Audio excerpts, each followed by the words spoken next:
Hello traders, എന്താണ് മാർക്കറ്റിൻ്റെ situation?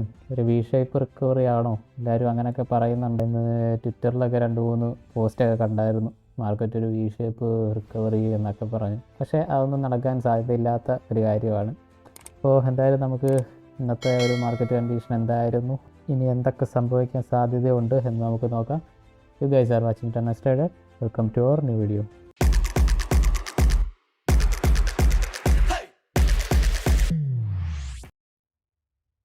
Okay, അപ്പോൾ നമുക്കെന്തായാലും പതിവ് പോലെ തന്നെ ഒരു വീക്കിലി ചാർട്ട് ചെയ്ത് തുടങ്ങാം.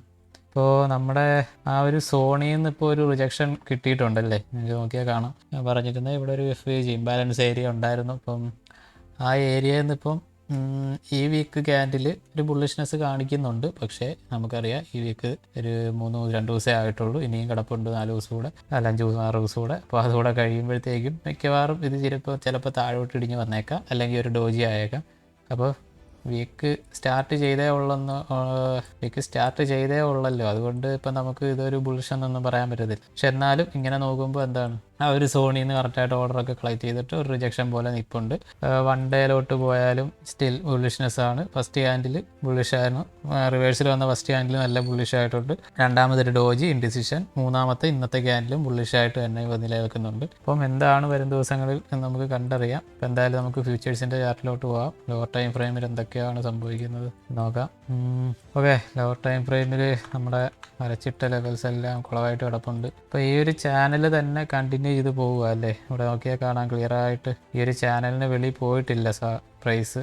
അപ്പോൾ ഈ ചാനൽ തന്നെ കണ്ടിന്യൂ ചെയ്ത് പോകുന്നുണ്ട്. ഇപ്പോൾ നമ്മുടെ ഒരു വ്യൂ ഈ ഒരു 23 റീജിയനിലോട്ട് എത്തുമെന്നായിരുന്നു ഞാൻ പറഞ്ഞിരുന്നത്. ഇവിടെ വെച്ച് 23 എത്തിയിട്ട് ഫോള് കണ്ടിന്യൂ ചെയ്യാം. അപ്പോൾ ഈ ഒരു പോക്ക് അതിന് തന്നെയാണ് എന്നാണ് എൻ്റെ ഒരു വിശ്വാസം. പക്ഷേ ഇപ്പം ഈ പറയുന്ന പോലെ പയ്യെ സൈഡ് വൈസ് ആയിട്ടാണ് മാർക്കറ്റ് കയറി പോകുന്നത്.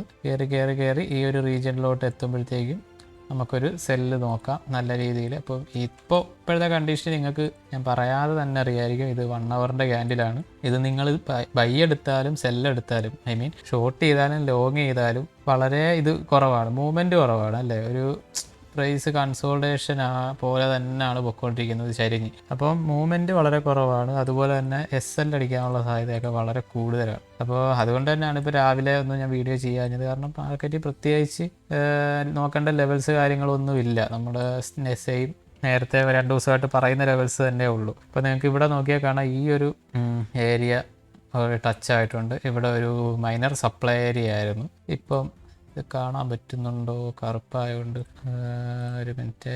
ഓക്കെ, അപ്പോൾ ഈ ഒരു ഏരിയ ഒരു മൈനർ സപ്ലൈ ഏരിയ ആയിരുന്നു, അതായത് 21,800 എന്നുള്ള റീജിയൻ. അപ്പോൾ ഇവിടെ നിങ്ങൾക്ക് നോക്കിയാൽ കാണാം ഒരു റിജക്ഷൻ വന്നിരിക്കുന്നുണ്ടല്ലോ. ഇവിടെ ഒരു ക്ലിയർ ആയിട്ടൊരു സപ്ലൈ തൊട്ട് റിജക്ഷൻ വന്നിട്ടുണ്ട്.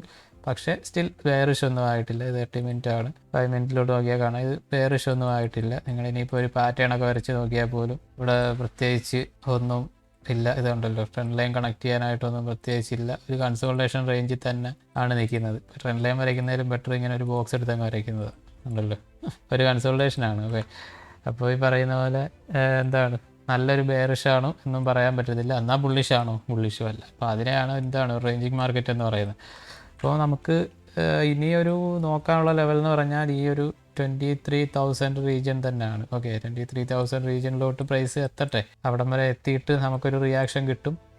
അതിൽ നമുക്ക് എന്താണ് റിയാക്ഷൻ എങ്ങനെയാണെന്ന് ബേസ് ചെയ്ത് നമുക്കൊരു ഷോട്ട് നോക്കാം. ഓക്കെ, അങ്ങനെ ഒരു ഷോട്ട് കിട്ടുവാണെങ്കിൽ തന്നെ നിങ്ങൾക്കൊരു അത്യാവശ്യം ഒരു പൊസിഷണൽ രീതിയിൽ അല്ലെങ്കിൽ ഒരു സ്വിങ് രീതിയിലൊക്കെ റൺ ചെയ്യാനുള്ള ഷോട്ടായിരിക്കും കിട്ടാൻ പോകുന്നത്. അതായത് തിരിച്ചൊരു 18K 18,000 റീജിയനിലോട്ടൊക്കെ ഒരു ഫോള് കണ്ടിന്യൂ ചെയ്യാനുള്ള സാധ്യതയുണ്ട്. ഓക്കെ, അപ്പോൾ ഇപ്പം ഉള്ള ലെവൽസിൽ നിന്ന് എൻ്റെ അഭിപ്രായത്തിൽ ഷോർട്ടൊന്നും നോക്കാതിരിക്കുന്നതാണ് കുറച്ച് ബെറ്റർ. അഥവാ ഷോർട്ട് നോക്കിയാൽ തന്നെ നിങ്ങൾ ഈ ഒരു ചെറിയ ടൈം ഫ്രെയിമിൽ തന്നെ നിങ്ങൾ ടാർഗറ്റൊക്കെ വെച്ച് ഇറങ്ങേണ്ടി വരും. അത് തന്നെ കിട്ടുമെന്ന് വളരെ സംശയമായിരിക്കും. ചെറിയ ടൈം ഫ്രെയിമിൽ ഇപ്പോൾ ഈ 50 മിനിറ്റിൽ നോക്കിയാൽ ഈ കാണുന്ന മൈനർ ലെവൽസൊക്കെ ഉണ്ടല്ലോ, ഈ മൈനർ ലെവൽസൊക്കെ നിങ്ങൾ നോക്കി അങ്ങോട്ടും ഇങ്ങോട്ടും ട്രേഡ് ചെയ്യേണ്ടി വരും. അതായത് കൗണ്ടർ ട്രെൻഡ് ട്രേഡ് ചെയ്യേണ്ടി വരും. അപ്പോൾ അത് കുറച്ച് റിസ്ക് ആണ്. ഓക്കെ, അപ്പോൾ ഇപ്പോൾ പറഞ്ഞ പോലെ ഈ ലെവൽസിൽ 21,800 ഷോർട്ട് ചെയ്ത ആൾക്കാർക്ക്, അല്ലെങ്കിൽ 700 ഷോർട്ട് ചെയ്ത ആൾക്കാർക്ക് തൊട്ട് താഴെ 21,300 വരെയൊക്കെ സ്കാൽപ്പിങ്, ചെറിയ സ്കാൽപ്പ് ട്രേഡ്സ് ഇപ്പം നോക്കാം. അതല്ലാതെ ഒരു ഹോൾഡ് ചെയ്യാൻ പറ്റുന്ന ട്രേഡ് ഓപ്പർച്യൂണിറ്റീസ് ഒന്നും BTCയിൽ എന്തായാലും ഇപ്പോൾ ഇല്ല. അപ്പോൾ ഈ പറഞ്ഞ പോലെ മേളിലുള്ളൊരു റെസിസ്റ്റൻസ് ഏരിയ ഉണ്ട് 23,000. അപ്പോൾ നമുക്ക് അങ്ങോട്ട് വരും എന്ന് പ്രതീക്ഷിക്കുക. അപ്പോൾ ആ റേഞ്ചിലോട്ട് എത്തിക്കഴിയുമ്പോൾ നിങ്ങളുടെ ട്രേഡ്സൊക്കെ മാനേജ് ചെയ്യുക. അതുപോലെ തന്നെ ചിലപ്പം ഈ പറയുന്ന പോലെ ഈ 21,800 എന്ന ലെവലൊന്ന് ബ്രേക്ക് ആയി കഴിഞ്ഞാൽ പെട്ടെന്ന് തന്നെ ചിലപ്പോൾ മേളിലോട്ട് കയറാനുള്ള സാധ്യതയുണ്ട്. നിങ്ങൾക്ക് ഇവിടെ നോക്കിയാൽ കാണാം, ഈ ഒരു ചാനൽ നമ്മൾ വരച്ചിരിക്കുന്ന ഈ ഒരു ചാനലിൻ്റെ ഒരു കണ്ടിന്യൂവേഷൻ ആ ഒരു റേഞ്ചിലുണ്ട്. അപ്പോൾ ഈ സ്വാഭാവികമായിട്ടും ഇവിടുന്ന് റേഞ്ച് ചെയ്ത് വരുന്നൊരു മാർക്കറ്റ് ആണെങ്കിൽ നിങ്ങൾക്ക് നോക്കിയാൽ ഈ ഒരു സപ്പോർട്ട് ലെവൽ, റെസിസ്റ്റൻസ് ലെവൽ കാണാം. ഇത് ബ്രേക്ക് ചെയ്ത് ഡയറക്റ്റ് ഒന്ന് ഒരു വിക്ക് അടിച്ചോ അല്ലെങ്കിൽ ഒരു 2 ക്യാൻഡിലോ അവിടെ ടച്ച് ചെയ്ത് തിരിച്ചു വരാനുള്ള സാധ്യതയും കാണുന്നുണ്ട്. അപ്പോൾ ആ ഒരു രീതിയിൽ നിങ്ങൾ ഈ സോണിനകത്ത് മാത്രം ട്രേഡ് നോക്കുക. കഴിവതും ഇവിടൊക്കെ ട്രേഡ് ഒഴിവാക്കാൻ നോക്കുക. ഇനി അഥവാ ലോങ് ഒക്കെ എടുക്കണം എന്നുള്ള ആൾക്കാരാണെങ്കിൽ ഈ ഒരു ചാനലിൻ്റെ സപ്പോർട്ടിലോ റെസിസ്റ്റൻസിലോ മാത്രം നിങ്ങൾ ലോങ്ങോ ഷോർട്ടോ നോക്കുക. ഓക്കെ, ഇതിൻ്റെ മിഡിൽ ചെയ്യാതിരിക്കുക. അത് പറയാൻ കാരണം എന്ന് പറഞ്ഞാൽ ഇവിടെ ഉള്ള കൺസോൾട്ടേഷൻ കണ്ടല്ലോ ഈ റേഞ്ചിൽ. അപ്പോൾ ആ ഒരു റിസ്ക് ഒഴിവാക്കാൻ വേണ്ടിയിട്ടാണ്, റിസ്ക് മീൻസ് നിങ്ങളുടെ SL അടിക്കുന്നത് കൂടുതലായിരിക്കും ആ സമയങ്ങളിൽ. അപ്പോൾ അത് ഒഴിവാക്കാൻ വേണ്ടിയിട്ടാണ് ചാനലിൻ്റെ മിഡ് പോയിന്റിൽ ട്രേഡ് എടുക്കരുത് എന്ന് പറയുന്നത്. ഓക്കെ, അപ്പോൾ ഇതേറിയത്തിലെ അവസ്ഥ നോക്കിക്കഴിഞ്ഞാൽ ഇതേറിയം ചാനലൊക്കെ ബ്രേക്ക് ചെയ്ത് വെളിയിൽ പോയിട്ടുണ്ട്. ഇവിടെ ഒരു ചാനൽ പാറ്റേൺ ഉണ്ടായിരുന്നു. നമ്മൾ കൗണ്ടർ ട്രെൻഡും പ്രോ ട്രെൻഡും ഒക്കെ കഴിഞ്ഞ ദിവസം മാർക്ക് ചെയ്തിരുന്ന സ്ഥലങ്ങളാണ്. നമുക്ക് ഇവിടെ നോക്കിയാൽ കാണാം, നമ്മൾ കറക്റ്റായിട്ട് ഇത് മാർക്ക് ചെയ്തിട്ട് വിട്ടിട്ടുണ്ടായിരുന്നു. അപ്പം ആ ഒരു ലെവൽസ് എല്ലാം ഈ ഇതേറിയം ബ്രേക്ക് ചെയ്ത് പോയിട്ടുണ്ട്. പിന്നെ ഈ പറഞ്ഞ പോലെ നമ്മുടെ ആ ഒരു മൈനറായിട്ടുള്ളൊരു സപ്ലൈ ഏരിയ ഇവിടെ ഉണ്ടായിരുന്നു. ആ ഒരു സപ്ലൈ ഏരിയ അല്ല, അത് SR ഫ്ലിപ്പ് ഏരിയ ആയിരുന്നു. അത് 2 വട്ടം ടച്ച് ചെയ്തു, റിജക്റ്റ് ആയി. പക്ഷേ 3ാമത്തെ വട്ടം അത് ബ്രേക്ക് ചെയ്തിട്ട് ഇപ്പോൾ അതിൻ്റെ മേളിലാണ് നിൽക്കുന്നത്. അപ്പോൾ ഇതിനി എന്തായിട്ട് ആക്ട് ചെയ്യും? അതൊരു റെസിസ്റ്റൻസ് സോണായിട്ട് ആക്ട് ചെയ്യും. ഓക്കെ, ഇനി ഒരു സപ്പോർട്ട് സോണായിട്ട് ആക്ട് ചെയ്യും. കാരണം 2 തവണ ഇപ്പം അത് റെസിസ്റ്റൻസ് ആയിട്ട് ആക്ട് ചെയ്തു. ഇവിടെ നോക്കിയാൽ കാണാം, 2 തവണ ഒരു റെസിസ്റ്റൻസ് ആയിട്ട് ആക്ട് ചെയ്തു. 2 തവണയും അത് ചെറിയൊരു ഫാള് തന്നു. ഓക്കെ, അപ്പോൾ 3ാമത്തെ തവണ അത് ഈ ഒരു ക്യാൻഡിലിൽ വിത്ത് വോളിയം ബ്രേക്കൗട്ട് ആയിട്ടുണ്ട്. അപ്പോൾ ഇനി അതൊരു സപ്പോർട്ടായിട്ട് ആക്ട് ചെയ്യാനാണ് സാധ്യത കൂടുതൽ. അപ്പോൾ അങ്ങനെ ഉള്ളപ്പോൾ നമ്മളിനി നോക്കാനുള്ള ലെവൽ ഇതിനകത്തെ ലെവൽ എന്ന് പറഞ്ഞാൽ 1300 ആണ്. അപ്പോൾ ഞാൻ ഇവിടെ കുറച്ച് ദിവസങ്ങളായിട്ട് പറയുന്ന പോലെ തന്നെ ഈ സൈഡിൽ ലിക്വിഡിറ്റി നല്ല അത്യാവശ്യമായിട്ട് സെൽ ഓർഡേഴ്സ് ഉണ്ട്. അപ്പം ബൈ ഓർഡേഴ്സ് ഉണ്ട്. അപ്പം പറയുന്ന പോലെ പ്രൈസ് ഈ റേഞ്ചിലോട്ട് എത്തിക്കഴിഞ്ഞാൽ പെട്ടെന്ന് തന്നെ ഇങ്ങോട്ട്, അതായത് ഇവിടം വരെ പ്രൈസ് എത്തിക്കഴിഞ്ഞാൽ പെട്ടെന്ന് തന്നെ അവിടുന്ന് കയറി ഈ ലെവൽസിലോട്ട് റീച്ച് ചെയ്യാൻ സാധ്യതയുണ്ട്. ഓക്കെ, അപ്പോൾ നിങ്ങൾ ലോങ് നോക്കുന്നവരാണെങ്കിൽ ഈ ഏരിയയിൽ എങ്ങനെ ഇതേറിയം പ്ലേ ആവുന്നു നോക്കുക. ഈ ഒരു സോണിനകത്ത് അതൊരു 1150 എബോവ് പ്രൈസ് എങ്ങനെ റിയാക്ട് ചെയ്യുന്നു നോക്കുക. അത് കഴിഞ്ഞിട്ട് വേണമെങ്കിൽ നിങ്ങൾക്ക് ചെറിയ ലോങ് എടുത്ത് മേളിലോട്ട് പോകാം. അതായത് ഒറ്റ ടാർഗറ്റ് വെക്കരുത്. എപ്പോഴും പറയുന്ന പോലെ ഒരു സ്ട്രക്ചർ ബേസിലായിരിക്കും എന്തായാലും മേളിലോട്ട് പോകുന്നത്. അപ്പോൾ നിങ്ങൾക്ക് ലോങ് എടുത്ത് പോകാം. പിന്നെ ഷോർട്ട്, കൗണ്ടർ ട്രെൻഡ് ഷോർട്ട് ചെയ്യാതിരിക്കുക. അതായത് ഈ ഓരോ ലെവൽസിലും ഷോർട്ട്, താഴോട്ട് വരുന്ന ലെവൽസ് ഷോർട്ട് നോക്കാതിരിക്കുക. എപ്പോഴും ഷോർട്ട് ഇതേപോലുള്ളൊരു മെയിൻ സോണിൽ മാത്രം നിങ്ങൾ നോക്കുക. അതായത് സോൺ എത്തുക എന്ന് പറഞ്ഞാൽ നമ്മുടെ ഒരു സപ്ലൈ എത്തണമെങ്കിൽ 1300 റേഞ്ചിലാണ്. അപ്പോൾ ആ റേഞ്ചിലോട്ട് എത്തിയിട്ട് മാത്രം നല്ലൊരു ക്വാണ്ടിറ്റി ഷോർട്ടൊക്കെ നോക്കുക. അതുവരെ ചെറിയ സ്മാൾ ലോങ് ഒക്കെ നോക്കി നിങ്ങൾക്ക് ട്രെൻഡ് അനുസരിച്ച് ട്രേഡ് ചെയ്ത് പോകാവുന്നതാണ്. ഓക്കെ, പിന്നെ നമുക്ക് നോക്കാനുള്ളത് സൊലാനയിലാണ്. സൊലാന ഇപ്പോൾ നിൽക്കുന്നത് ആക്ച്വലി ഒരു SR ഫ്ലിപ്പ് ഏരിയയിലാണ്. ഇവിടെ കണ്ടാലറിയാം, ഈ ഒരു ലൈൻ എക്സ്റ്റെൻഡ് ചെയ്ത് കഴിഞ്ഞാൽ ഇതൊരു സപ്പോർട്ട് ആയിരുന്നു. നേരത്തെ ഇതിവിടെ സപ്പോർട്ടായിട്ട് ആക്ട് ചെയ്ത ഒരു റീജിയൻ ആയിരുന്നു. ആ സപ്പോർട്ട് ബ്രേക്ക് ചെയ്തു. ഓക്കെ, അപ്പോൾ പ്രൈസ് വീണ്ടും തിരിച്ചു വന്നു. അപ്പോൾ അവിടെ ഒരു റെസിസ്റ്റൻസ് ആയിട്ട് ആക്ട് ചെയ്തുകൊണ്ടിരിക്കുകയാണ്.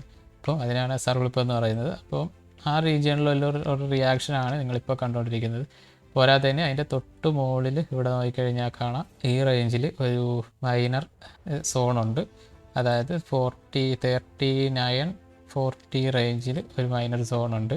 അപ്പോൾ ഈ സോണും സപ്ലൈയും ഇതും കൂടെ ഉള്ളത് കൊണ്ട് തന്നെ ഇവിടുന്ന് ഒരു റിവേഴ്സൽ അല്ലെങ്കിൽ ഒരു റിജക്ഷൻ നമുക്ക് പ്രതീക്ഷിക്കാം. അപ്പോൾ അഥവാ ഇത് ബ്രേക്ക് ആകുവാണെങ്കിൽ പിന്നെ ഉള്ള ലെവൽസ് 42 എബോവേ ഉള്ളൂ.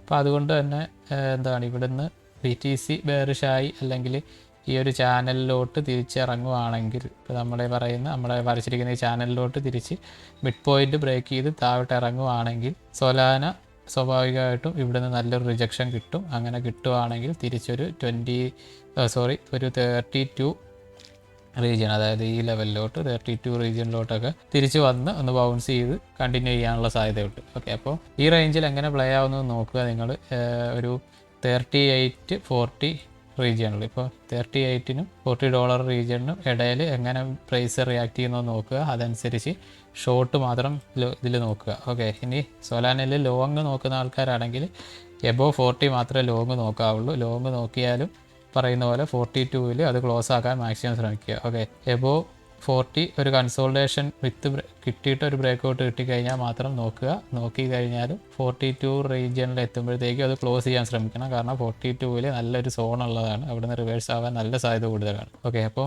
ഇവിടെ സൊലാനയിൽ ഒരു ട്രേഡ് ഞാൻ ഓൾറെഡി ഓപ്പൺ ആക്കിയിരുന്നു. അതായത് 38.5 ഒരു ട്രേഡ് ഓപ്പൺ ആക്കിയിരുന്നു. ഇതൊക്കെ ഡിസ്കോഡിൽ നമ്മൾ ഷെയർ ചെയ്തായിരുന്നു. അപ്പോൾ ഇതിൽ ഞാൻ എൻ്റെ ഫസ്റ്റ് TP എക്സിറ്റ് ആയി. കാരണം എൻ്റെ ഈ ഫസ്റ്റ് സ്വിങ് ലോ ആയിരുന്നു. ഇവിടെ ഒരു മൈനർ ഡിമാൻഡ് ഏരിയ ഉണ്ടായിരുന്നു, റെസിസ്റ്റൻസ് ഏരിയ ഉണ്ടായിരുന്നു. അപ്പോൾ ആ ഒരു ഏരിയയിൽ എൻ്റെ പാർഷ്യൽ ഞാൻ ബുക്ക് ചെയ്തു. അപ്പോൾ സ്റ്റിൽ എൻ്റെ റണ്ണിങ് ആണ്. ഇതിൻ്റെ SL എൻ്റെ 40-ലാണ് ഇരിക്കുന്നത്. കാരണം ഈ ഒരു സോൺ ഉള്ളത് കൊണ്ട് ഇത് ബ്രേക്ക് ഔട്ട് ആകത്തില്ല എന്നൊരു പ്രതീക്ഷയുണ്ട്. അപ്പം ഈ ഒരു സോണിൻ്റെ എബോവ്, അതായത് 40 റീജിയനിലാണ് എൻ്റെ SL ഇരിക്കുന്നത്.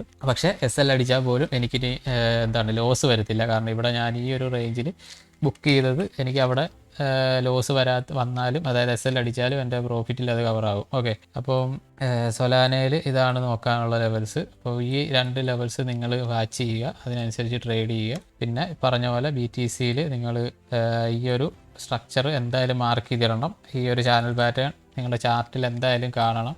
ഇത് നല്ല വാലിഡ് ആണ്. വാലിഡ് മീൻസ് ഇത് ബേസ് ചെയ്താണ് ഇപ്പോൾ പ്രൈസ് പോകുന്നത്. നിങ്ങൾക്ക് കണ്ടാൽ തന്നെ അറിയാമല്ലോ ഇതെങ്ങനെ പോകുന്നത്. അപ്പം ഇതിൻ്റെ ഈ ഞാൻ നേരത്തെ പറഞ്ഞ പോലെ ഈ ഒരു മിഡ് പോർഷനിൽ നിങ്ങൾ കഴിവതും ട്രേഡ് ഒഴിവാക്കുക. ചാനലിൻ്റെ വാൾസിലോട്ട്, അതായത് 2 സൈഡിലുള്ള വാൾസിലോട്ട് എത്തുമ്പോൾ മാത്രം ട്രേഡ് നോക്കുക. ഈ ഒരു മിഡ് ലൈനിൽ കഴിവതും ട്രേഡ്സ് ഒഴിവാക്കാൻ നോക്കുക. പറയുന്ന പോലെ ഇവിടെ നല്ലൊരു ബ്രേക്കൗട്ട് കിട്ടിയാൽ പോലും നിങ്ങൾക്ക് ബ്രേക്ക് ഡൗൺ കിട്ടിയാൽ പോലും അത് ടാർഗറ്റ് ഇവിടം വരെ എത്തുമെന്ന് നമുക്ക് പറയാൻ പറ്റത്തില്ല. അപ്പോൾ മാക്സിമം നമ്മൾ ചെയ്യാവുന്നതെന്ന് പറഞ്ഞു കഴിഞ്ഞാൽ ബ്രേക്ക് ഡൗൺ ആക്കി വെയിറ്റ് ചെയ്യുക. ഈ ലെവൽസിൽ റിജക്ഷൻ കിട്ടിക്കഴിഞ്ഞാൽ ലോങ് ചെയ്യുക. ഓക്കെ, അതുപോലെ തന്നെ തിരിച്ചും മേളിലോട്ട് പോവുക. ഈ മേളിലത്തെ വാളിലെത്തിക്കഴിഞ്ഞാൽ ഷോർട്ട് കൺഫർമേഷൻ എടുക്കുക, ഫ്ലോട്ട് ചെയ്യുക. അപ്പോൾ അതാണ് നമ്മൾ ഒരു കൺഫർമേഷൻ എടുത്ത് ചെയ്യേണ്ടത്. അപ്പോൾ ഈ റേഞ്ചിൽ എടുക്കുന്നത് കൺഫർമേഷൻ അല്ല, അത് അഗ്രസീവ് എൻട്രി ആണ്. ഇപ്പോൾ ഈ പറയുന്ന പോലെ ഇത് 1 hour ചാർട്ടാണ്. ഇത് എത്ര നേരമായിട്ട് ഈ ഒരു ലൈൻ മാത്രം ഹോൾഡ് ചെയ്ത് കൺസോൾട്ടേറ്റ് ആവുകയാണെന്ന് നിങ്ങൾക്ക് നോക്കിയാൽ കാണുമല്ലോ. അപ്പം അതാണ് ഞാൻ പറഞ്ഞത്. അപ്പോൾ ഈ ചാനൽ നോക്കിയിട്ട് നിങ്ങൾ BTCയിൽ ട്രേഡ് പ്ലാൻ ചെയ്യുക. അതുപോലെ തന്നെ ഇതേറിയോ പറഞ്ഞ ലെവൽസ് എല്ലാം വാച്ച് ചെയ്യുക, സൊലാനയും വാച്ച് ചെയ്യുക. വേറെ ഇന്ന് പ്രത്യേകിച്ചൊന്നും നോക്കാനില്ല, കാരണം മാർക്കറ്റിൽ അത് വലിയ മൂവ്മെൻറ്റും കാര്യങ്ങളും ഒന്നും ഇല്ലാത്തതുകൊണ്ട് തന്നെ. അപ്പോൾ നിങ്ങൾ ഈ ലെവൽസും കാര്യങ്ങളും എല്ലാം കൃത്യമായിട്ട് വാച്ച് ചെയ്യുക, നോട്ട് ചെയ്യുക. എല്ലാവരും സേഫായിട്ട് ട്രേഡ് ചെയ്യുമെന്ന് പ്രതീക്ഷിക്കുന്നു. അപ്പോൾ മറ്റൊരു വീഡിയോ ആയിട്ട് നാളെ കാണാം. എല്ലാവർക്കും ഗുഡ് നൈറ്റ്.